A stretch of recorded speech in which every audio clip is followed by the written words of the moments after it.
Virgo, uh, panic is a very specific thing. Um, it doesn't visit people who are indifferent. Uh, it doesn't show up for connections that were casual, convenient, easy to replace. Panic shows up when someone realizes, possibly for the first time, possibly too late, that something they took for granted might not actually be guaranteed anymore. And right now, that's exactly where they are. Let's be clear about what's happening. They've noticed something, a shift, a change in your energy, a difference in how available you seem, um, how present, how focused on them, how much you appear to need this connection to feel okay. And that difference has triggered something in them that comfort never could. Clarity, this specific, slightly nauseating clarity that comes from suddenly being able to imagine losing something, um, and realizing the imagination of it is already unbearable. That's not a small thing. That's actually the most honest moment a person can have about how much they care. Not the declarations, not the good moments when everything is easy and being into you costs them nothing. Uh, this, the panic, the what if she has someone else, the that specific gut level is telling them more about their own feelings than anything they've consciously processed. Uh, and now you need to understand exactly what to do with that. Um, because this moment, handled correctly, could change everything about the dynamic between you, handled incorrectly. Um, it disappears, they recalibrate, they get comfortable again, and you're back to where you were. So let's talk about what's actually happening underneath the panic, because panic is never really about the thing on the surface. It's never actually about whether you have someone new. It's about what the possibility of someone new reveals. It reveals that they assumed quietly, probably without fully realizing they were doing it. Um, they assumed you'd be there, that your attention would remain available, that the door they hadn't fully walked through would stay open indefinitely, on their timeline, at their pace, when they felt ready. And now the door looks like it might be moving, and they don't know what to do with that. Uh, Here's the psychology. Um, Human beings across the board, regardless of how emotionally mature they are, tend to undervalue what feels secure. It's not malicious, it's not even conscious most of the time.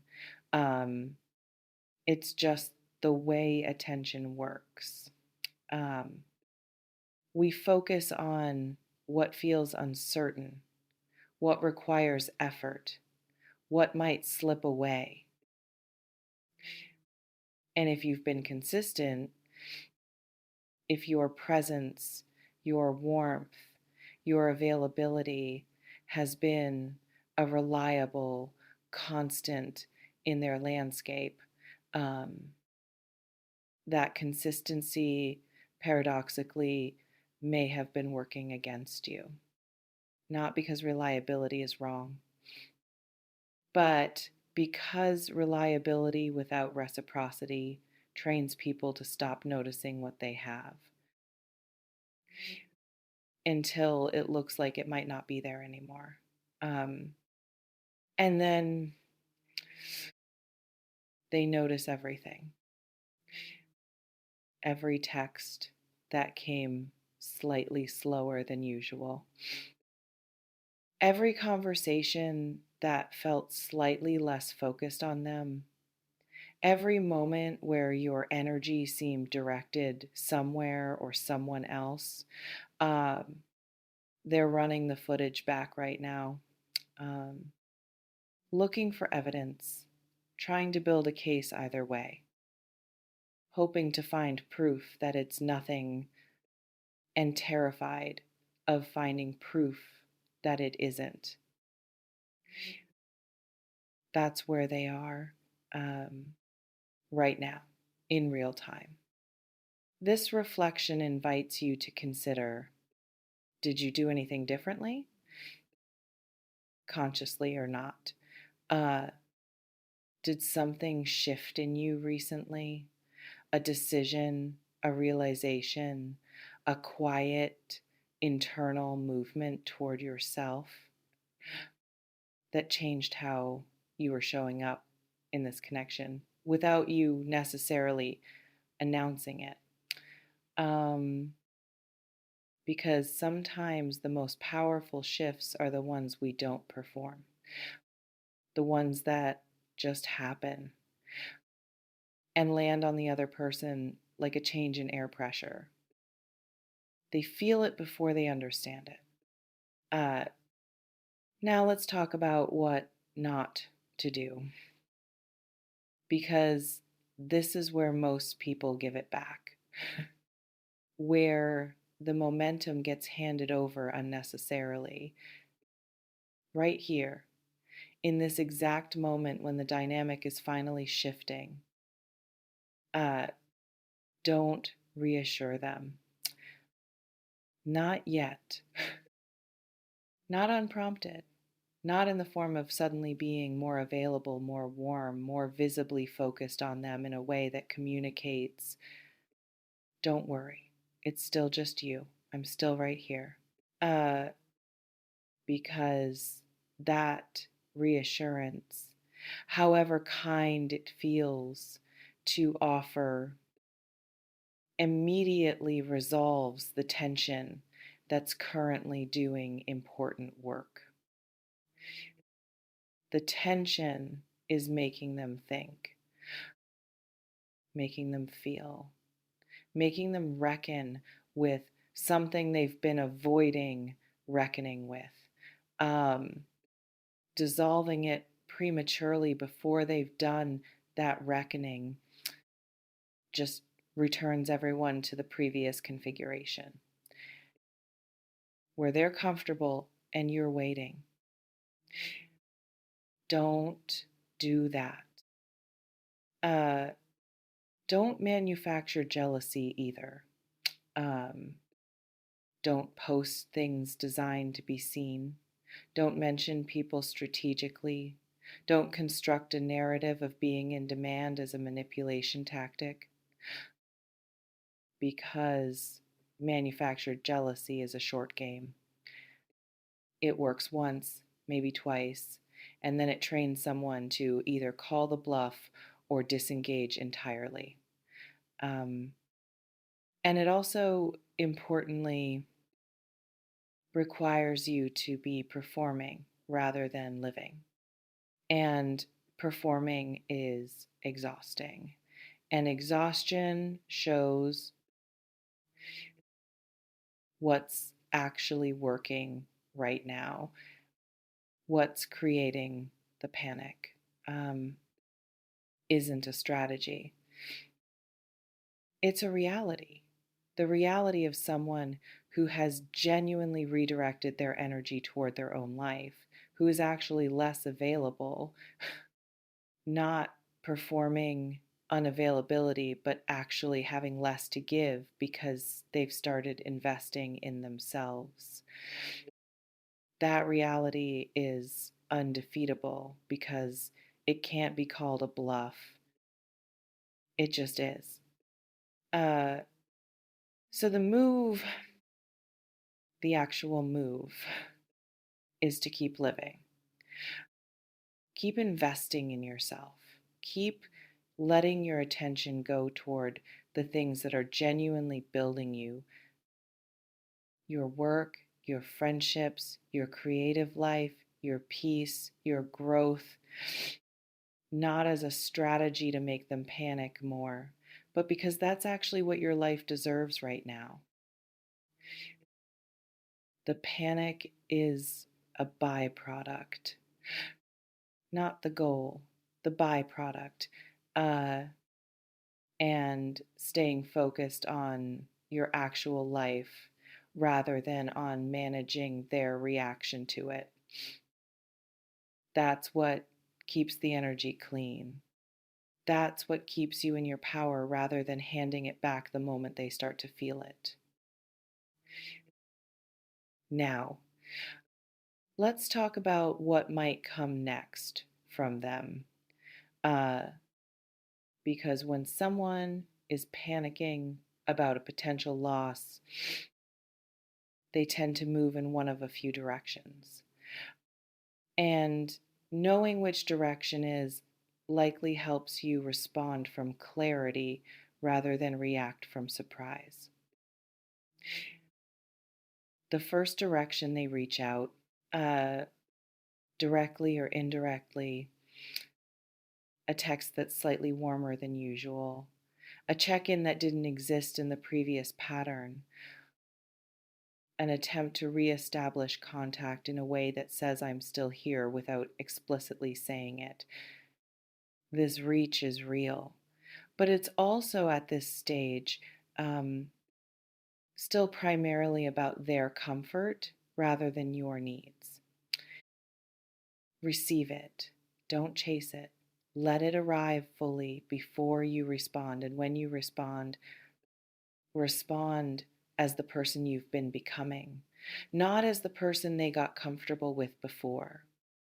Uh, the second direction, they go quiet, which sounds counterintuitive, but is actually very common. Some people, when panicking, retreat rather than advance. They pull back to process, to decide, to figure out what they actually want before they make a move they can't take back. Um, if this is what happens, don't fill the silence. Um, don't reach into their quiet to pull them out of it. Let them sit there. Let them do the work of deciding, because a decision made from that process, from actual reckoning rather than panic management, is more likely to produce real change than anything that happens in the heat of the moment. Uh, the third direction, and this one requires the most discernment, they show up differently, not with words, with behavior, um, with a quality of presence and effort that wasn't there before the panic. And this is the direction that actually means something.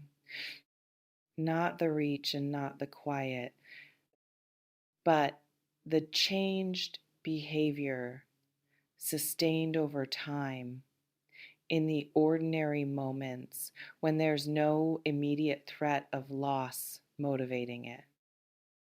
Uh, that's the one worth receiving. That's the one worth opening for. When someone doesn't just panic and then recalibrate back to comfortable, but actually uses the panic as information, as a wake up call, as the moment that clarified what they actually want and made them willing to behave accordingly. That person, the one who changes behavior rather than just emotional temperature, is showing you something real. Um, and real deserves to be met with real This reflection invites you to consider, what would you need to see from them to believe that this moment changed something permanently, not temporarily, not just for the duration of the panic. Um, what would sustained behavioral, unglamorous evidence of change actually look like in the specific context of your specific connection with this specific person? Name it, know it, so that when it either appears or doesn't, you're reading actual data, not hope, not fear. Data. Um, and now the part that might be the most important thing in this entire reading, the part that has nothing to do with them. What do you actually want from this connection, from this person, from what comes next? Not what you'd accept if they showed up and made an effort. Not what feels realistic given the history. What do you actually want if wanting wasn't complicated by fear of asking for too much? Because their panic, um, as validating as it might feel, doesn't automatically mean they become what you need. Panic is not a character transplant. It's a moment of clarity about desire.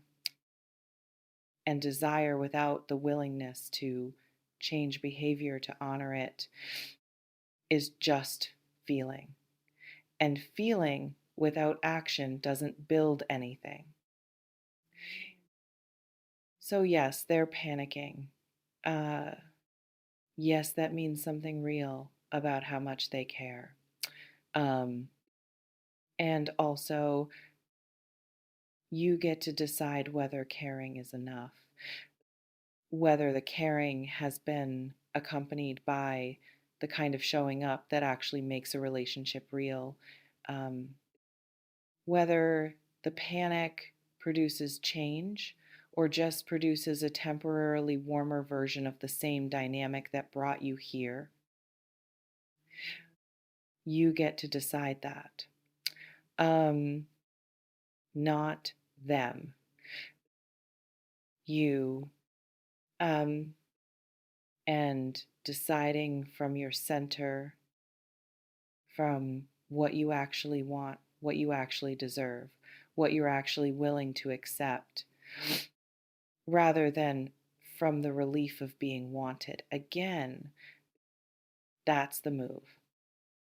This reflection invites you to consider if their panic resolves and they return to the previous version of themselves, the one that existed before this moment of clarity. Um, what would you do? Um, Not what you hope you do, what you actually have the capacity to do right now. Given where you are, given what you know, given the version of yourself you've been building. Because the answer to that question, honest, unfiltered, tells you exactly how much of your power you've actually reclaimed. And if the answer is I'd walk, or even I think I'd walk this time, that's not failure. That's not coldness. That's the most important thing you could have built through all of this. Um, the actual functional ability to choose yourself, not as a concept, not as an aspiration, but as a real available option that doesn't destroy you to access. That's what this moment might be showing you about yourself. More than anything, it's showing you about them. The power is yours. It always has been. Let them panic. Let them reckon. Let them sit in the discomfort of a clarity they could have had sooner if they'd been paying attention. Mm. And while they do that, keep living, keep building, keep being the person whose life is full enough that their presence would be a genuine addition, not a rescue, not a filling of something empty, um, an addition to something already good, already whole, already yours. Take what resonates, softly release the rest, trust yourself. Tell me in the comments, have you noticed them showing up differently recently? What changed and when did you first clock it? Drop it below. And if they came back tomorrow with real effort, would you be ready to receive it? Or are you still deciding? Be honest. This is a safe space. That's a wrap for today. Stay in your power. Don't give it back cheap. See you on the next one.